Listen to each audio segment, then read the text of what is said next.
Hey babes, I'm Mel. And I'm Lil. And we're your hosts of Building Beauty. We're so thrilled to have you here as we air it all out and share our experiences as brow-obsessed artists, thriving entrepreneurs, and women who care a whole lot about making the world a more beautiful place. In these conversations, we promise to keep it honest, relatable, and jam-packed with juicy insights to help you create the life and career you're dreaming of. Okay, my babes, so on this episode, we're going deep. We are talking about the secret sauce, the magic that really makes it all. We're talking about how we've built deep client relationships, big books of business, and epic brands through experiential service offerings. It's a juicy topic. It's a juicy one. So let's dive right in. I'd love to know, what's one small but powerful detail that you believe makes a client feel truly special and keeps them coming back? So when we're thinking of, all the babes out there, ourselves included, who are wondering how they can really set themselves apart, how they can really nurture a client, how they can see their books grow, what's that one small but powerful thing? That's a great question. I would say, in my personal experience and what I've even seen now with the girls on my team, is when you really are listening to the client and asking about them, making it about them, wondering about their life with a true, genuine spirit. And I have had first of all, I've made the most amazing client relationships in 7 years. I feel like I've gotten to know some of the most amazing women in the world. They've given me advice. They've been there for me, maybe during challenges throughout my life. But what I've really even noticed the past 5 years is we might be the first person they're talking to all day in real human life, not via Zoom, not on the phone, not working from home. We are the first people that they're interacting maybe with that day. And just, seeing how they're doing, like really remembering the fine details about their life and what they love, or maybe where they're going on their next trip and who their kids are and what they love to do in their free time. Remembering those small details goes the longest way. And it just really makes someone feel special. And I know I feel the same way when I go see a service provider or even just my friends and they remember things in my lives. It just makes me feel really, really special. I love that you touched on that, especially just knowing we get asked all the time about how to get more clients. Yes. Mm-hmm. And again, there's the tactical, practical, but then it just really boils down to that one powerful, special thing in that moment that you're creating. Yeah, just not only being yourself, but just being a really great friend in that moment. Just a listening ear does wonders, I believe. Mm-hmm.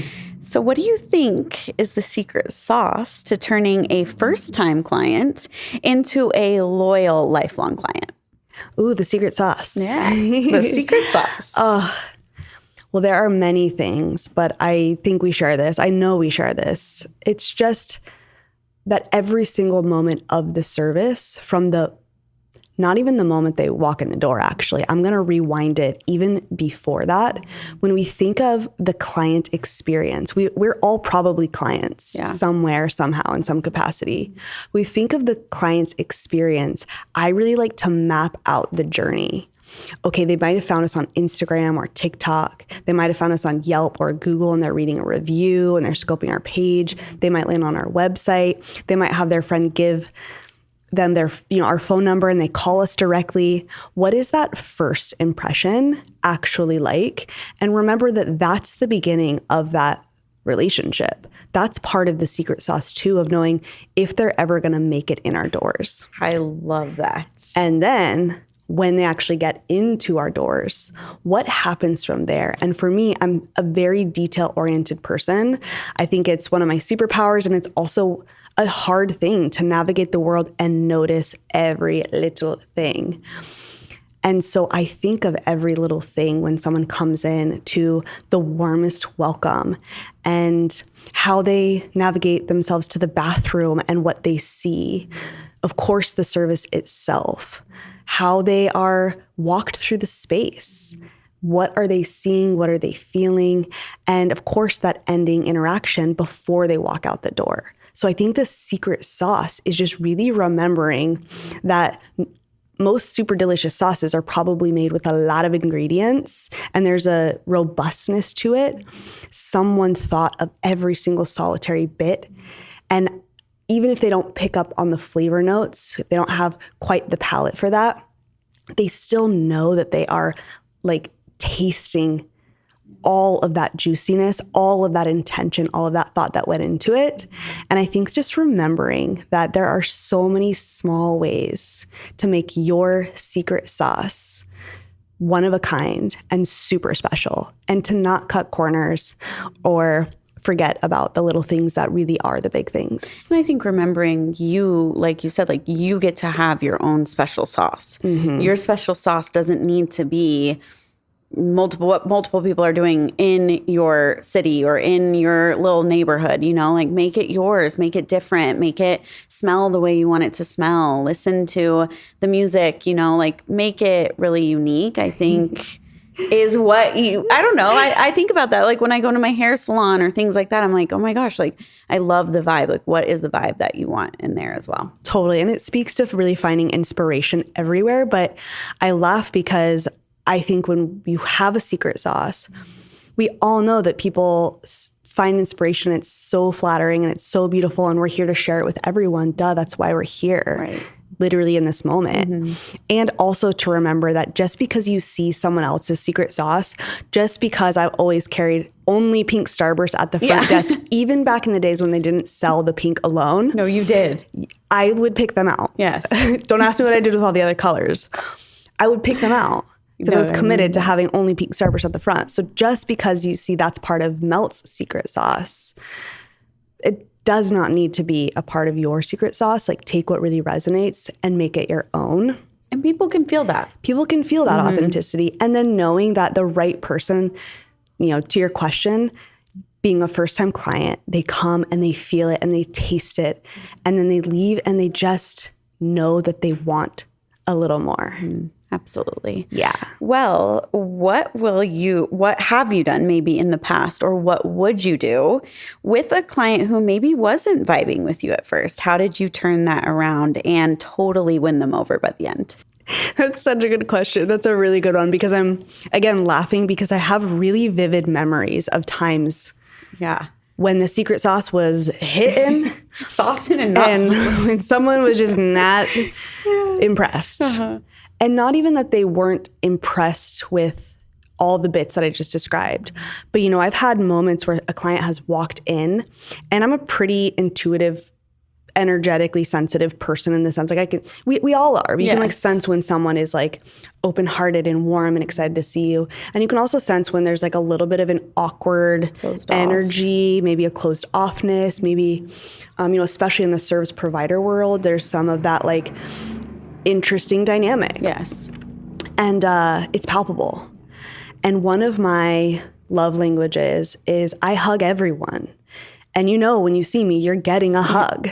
Yes, and you are a hugger. Since the very beginning, I mean, keep in mind, I had people coming into my 400 square foot studio apartment back in the day. So it was automatically like I had to have a way to break the ice to welcome you into my home where like you're in my kitchen and my bedroom and my living room and my little station all at once. And so I would hug people. I would hug you like you're my friend coming into my home because you are coming into my home. You are hopefully going to become a friend, and I can really like ease and sort of set the energy of the experience. But I've had clients where they come in and I'm like oh, no. Going in for the hug, you know what I mean? And now it's a little more appropriate to like ask, like, are you a hugger? Mm-hmm. But I'm going to be honest, I don't ask. Yeah. I'm going to go in for the hug. Mm-hmm. I'm going to welcome you, and I'm going to make it feel like that is the most natural thing, because to me it is. It is, yeah. And I could either be the thermometer responding to the energy and reading it, or I can be the thermostat and I can set the energy. I can set the mood. And I say, welcome in, baby. It's warm right here. You're going to want this. You're coming in. And trust me, some people, they don't want this. Yeah. Or they're like not sure that they want this. They're just a little bit caught off guard. And that's okay. I like those kind of pattern interrupts. Yeah. Because my mission is that after you've now spent 30, 60, some amount of minutes with me, you've now laid on my table with your heart wide open. I've now touched you. And at the end, when I go in for the goodbye hug, they're giving it back. You know what I mean? Yeah. And then it's normal. Yes. And yes. so I have had a fair bit of moments where my mission is to take that person who's not so convinced. And by the end, they're like, yes, I didn't even know I needed that. I needed that hug today. You probably made their day. And I got two. Yes. And you got 2 hugs. I got 2 hugs. I love that. I'm really curious. Oh, yeah, no, you go. Okay, I'm really curious. How do you set boundaries? I know boundaries. I know you. Queen. You're a boundary queen. Boundaries are one of your love languages. Yes. And I am always impressed and in awe at the way you do it. And also the way you ask and you self-reflect and you come to me about a new boundary you might be ready to set. Yes. And you really put a lot of thought and intention and care into the boundaries.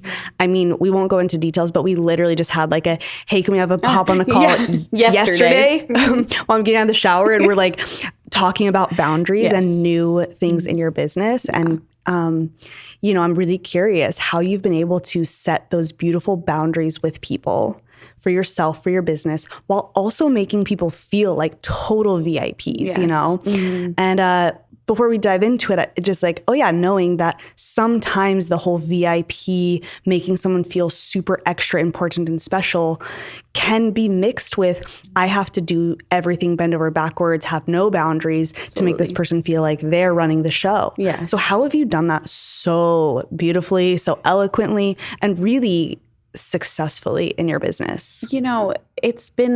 I've learned so much over time. It's been through trial and error. It's been through what feels good, what definitely doesn't feel good. I am the person that I put my phone on Do Not Disturb at 8 p.m. It's on my charger. I'm not answering for anybody but my parents. I've implemented that the past few years, and it's been amazing. So I feel like setting some physical boundaries in your business is really helpful. First, I now just leave our shop phone, our business phone, at the shop. And that has been an incredible boundary of really honoring, like, we are closed on Sundays. I'm not texting clients through the late night and the early mornings any day, and really on the weekends. Just really honoring those business hours has been a huge boundary that I had to implement, because I feel like nowadays it's so easy to just shoot off a text. You want to reply, you want to be efficient in that manner with your communication. But I feel like setting those boundaries is very important. Mm-hmm. And also I've learned over time is knowing the right moments to share things, to be being completely honest in this moment right here with you, is knowing when maybe in my past and when I was younger, oversharing in moments where I really just needed to listen to them in some shape or form. And I think it's really a hard thing to balance, becoming amazing friends with your clients. Some of my best friends now started off as my OG clients, which is amazing. And I've loved seeing those relationships blossom. But I think it is very important in keeping it just really light and loving and fun in that moment and making their day. And if they want to express anything that's happened in their day, you leaning in and you listening to them. But as we have talked about over the years, just really focusing on them. And I think making that boundary of knowing, okay, I've learned so much from these women. They are the most amazing people. I will say that time and time again, walking in and out of my life. But knowing when we're in the shop, And then if I see you, at the coffee shop or at the mall, it can be a little bit different. So I think just staying true to you and honoring your business hours, honoring your policies, really sticking to your policies in your business just makes for a seamless future. No one's questioning it. It's in writing. You're implementing it to everybody that walks in and walks out of your business. Will just create such a seamless communication down the road. You're not going to be dealing with as much as you would if you really didn't have a policy or policies in place. Oh, we could have a whole subject or a whole episode on policies. Well, and one thing that I want to share that as you were speaking, I was like, oh yeah, this is exactly what you're doing. It's helped me really create a frame for how beautifully beneficial these boundaries, these policies, these parameters are. And I owe this one to my very lovely and brilliant partner. And he taught me something back in the day, and he'll share this story, and I'm happy to carry the torch and share it on his behalf. He shares a study that was done on school-age children, and essentially it was elementary kids, and they would study them for days, weeks, months on end at their playground. And the first group of children had a playground, and they had this huge field, this huge grassy area, and no fence around it. And they watched the kids play, and they observed the behaviors and the patterns. And then they had the same playground, group of kids, same group of kids, I believe, and they put a fence around the field. And immediately, I don't know if anyone felt this immediately, it was like, ooh, they're fenced in. Yeah. Ooh, they're going to feel fenced in. But actually what they observed from the first group, no fence, to the second group with fence, the first group stayed on the playground, didn't venture out close to home base. The second group, actually then all the kids started to sprawl out, and they would go play at the edges of the field all the way and enjoy it fully.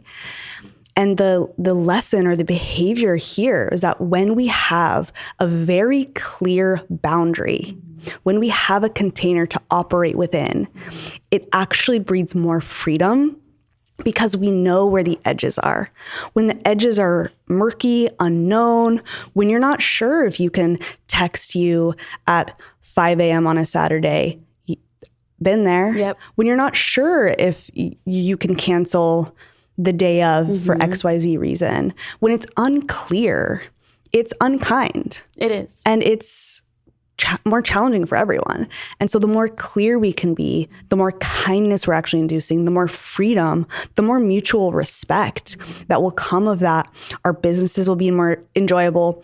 We'll be building those beautiful businesses while also building our beautiful lives and creating the opportunity for the client to choose to step in to those parameters, to our policies, to the way that we've chosen to craft our businesses, or to not, and to opt out. Yes. And that's okay too. And that is. And I think the biggest piece of advice I could give on this topic is set them early. Set them out the gate. I did not. I will own that. I had a short and sweet cancellation policy that was not really enforced due to fear, which we will talk about in a different episode and throughout episodes of how scarcity and fear are only going to set you back and hold you back. But if I would have just made not one boundary, multiple boundaries clear across the board from the get-go, it just would have made communication easier, more consistent. And like you said, just a lot more kindness and ease. And the systems are in place and everybody knows. Do as we say, little Yes, muffins, yes. not as we Learn do. from us. Because I always look at other, of course, when you're a business owner, you have different eyes. Yes. You have a different lens to view the world as a customer. And every time I see a policy, even if I don't like it, I'm like, I respect that because I know you made that policy because someone made you make that policy. Yes. Like anytime it's like, yep, something went wrong there and you had to find a way to make sure it didn't happen again. Yes. So just like mad respect to all the people holding up the boundaries out there. Mad respect. Even if it's late. Yeah. That's what I'm saying. You can still do it, but don't be like us and just do it right out the gate. Okay, so this is the perfect segue into my next question, which would be, what are the biggest mistakes beauty professionals make when trying to build their book of business? Or what have you seen in the past? Well, we don't need to rewind, but if you do need to rewind and just listen to the boundaries part, that's Number one. That's a good place to start. Being a yes person early in our careers, I think is critical in the sense of being open to new experiences, new clients, getting out of our comfort zone and doing things that maybe we don't feel ready for or we're not masterful at yet. There's big power in being a yes person from our yes. I see a lot of beauty professionals and people in general, and we've been those people, and it's all still a lifelong practice, but just being a yes to things that really are not an authentic yes in order to get ahead in some way, shape, or form. And you said it best when you said implement it early and just figure out the things that really are meant for you what are your boundaries? And do your best to really stick to them while also being open to the flow of the experimentation of it all. Absolutely. I think that's a really big struggle with a lot of early service providers. And as we shared, I have recently asked you, advice and wisdom that your boundaries will always be tested. And I do think you have to be able to adapt.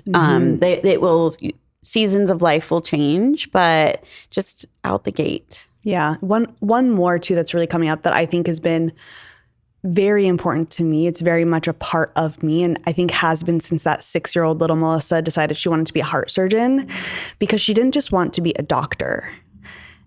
She didn't just want to be a surgeon. She wanted to be a really specialized, very specific surgeon. Uh-huh. And when I started Melt, I had one service and one service only. It was called Brow Magic from the beginning. Yep. Wish I would have trademarked it. I know.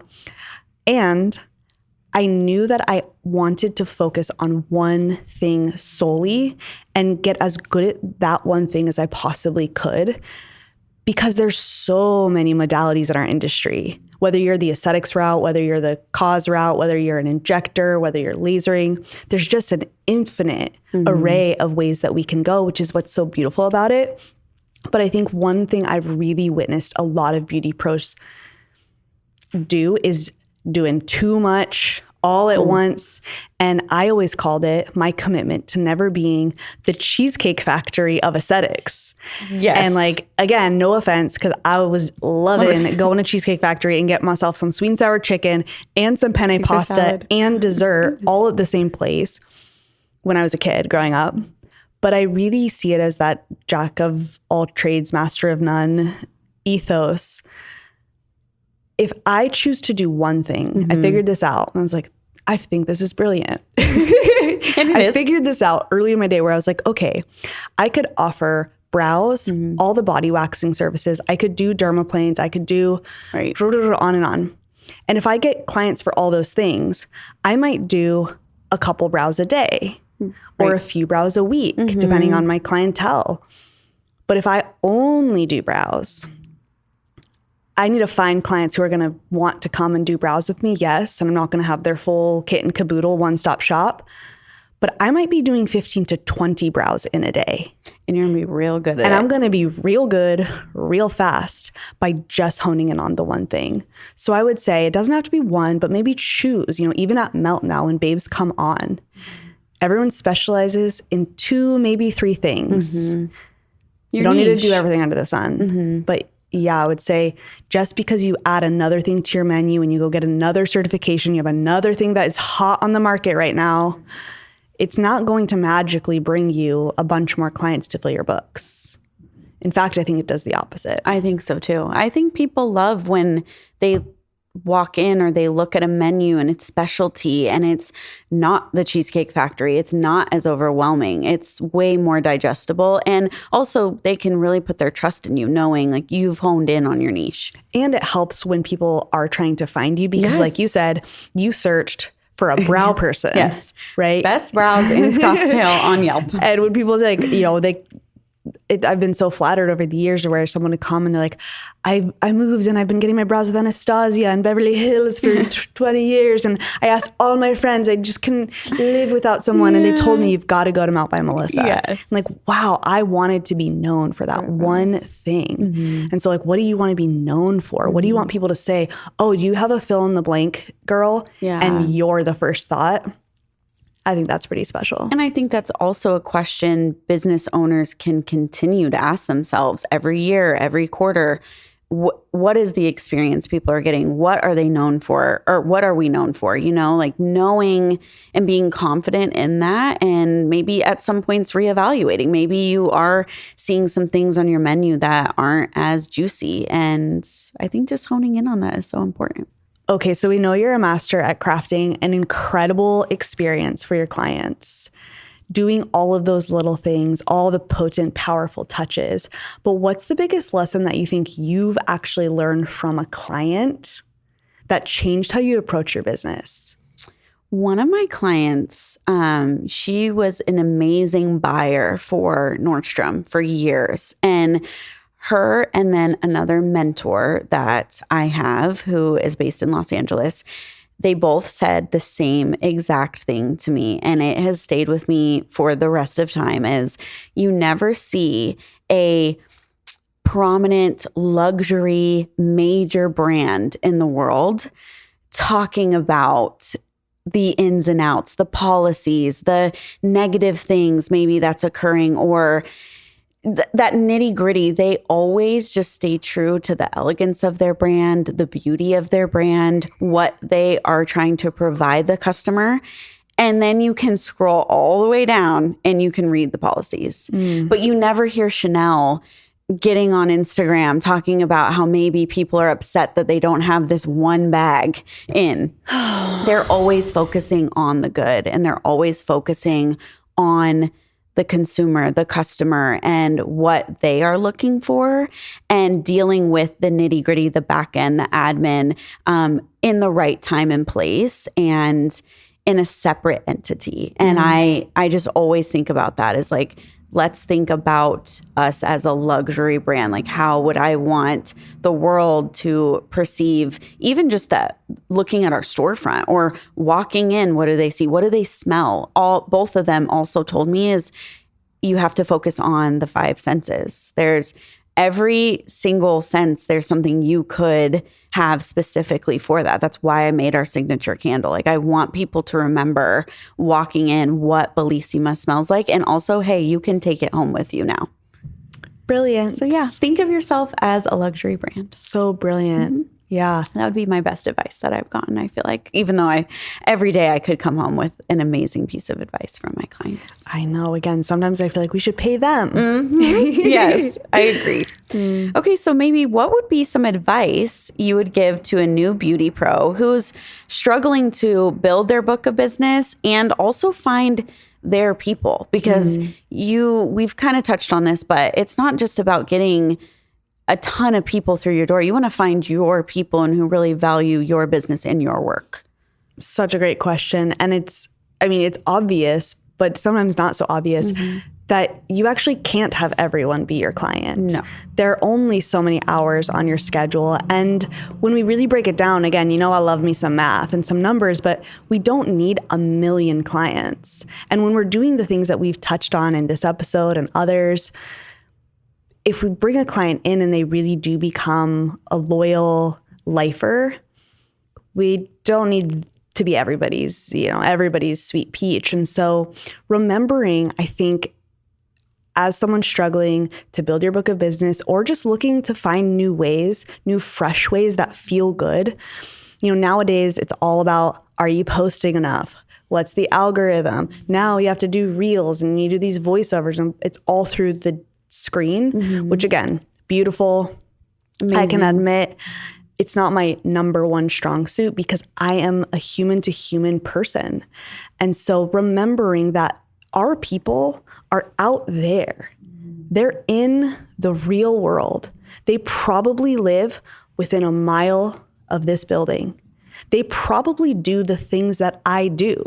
They're probably a lot like me. And that's why that like attracts like. And I'm going to magnetize them in and we're going to hit it off and they're going to be our favorite people and we're going to be their favorite. Yes. And so where do I go? What do I do? What are my top interests if beauty and brows and skin are super important to me too? And how can I go to those same places and not just go through the motions? And so sharing a couple stories from early in my career when I was the person struggling to build my book of business, I went every single morning to Breakfast Club and I would sit at 6 a.m. next to like 5 or 6 really old, sweet men who were reading the newspaper. And I would go to breakfast, order my same little eggs, avocado, bacon, and coffee. And I would sit and I called it my holy hour. And I would put myself in this third place, this other environment that wasn't my home, that wasn't my workplace. And I would just meet people and I would work on my business. And I noticed, hey, everyone who works here, which is dozens and dozens of people, it's a lot of women. They have faces, they have eyebrows. And am an amazing customer and like loving them and getting to know them, I'm building a relationship with them too. There are still times when instead of going through the drive-through to grab my matcha, I'll get out and I'll go into the coffee shop. And I'll just say, oh my gosh, you have incredible eyebrows. And I mean it. Yeah. Oh my gosh, you have incredible eyebrows. And it just opens up the conversation. And then of course it's a very easy, eyebrows are actually my love language. It's what I do. I know. Totally. And I just think that there's this human to human opportunity to remember that we are in, yes, the service provider business, yes, the experience creator business, but ultimately we're in the relationship builder business. Yes. And relationships are so much easier to make and capture out in the world with people. And it's not always through the screen or the post, or if you got enough likes that time, or the marketing thing you did, or the ad that you put on Yelp. All of that can be helpful too.